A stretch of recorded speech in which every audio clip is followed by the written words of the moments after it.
Susan பிரிவு காதலர் தினத்தை மகன்களோட செலவிட்ட hrithik ரோஷன். மனைவி சூசனை பிரிஞ்சதுனால கடந்த வெள்ளிக்கிழமை அன்னைக்கு வந்த காதலர் தினத்தை தன்னோட 2 மகன்களோட செலவிட்டிருக்காரு நடிகர் hrithik ரோஷன்.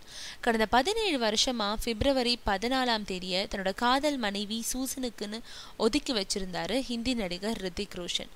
ஆனா கடந்த வருஷம் திடீர்னு hrithik சூசன் மன வாழ்க்கையில பிளவு ஏற்பட்டுச்சு. அதை தொடர்ந்து இப்போ அவங்க 2 பேருமே பிரிஞ்சு வாழ்ந்துட்டு வராங்க. இந்த நிலையில கடந்த வெள்ளிக்கிழமை அன்னைக்கு காதலர் தினம் கொண்டாடப்பட்டுச்சு. அதையொட்டி மணாலியில இருந்த hrithik மும்பைக்கு பறந்து வந்தாரு.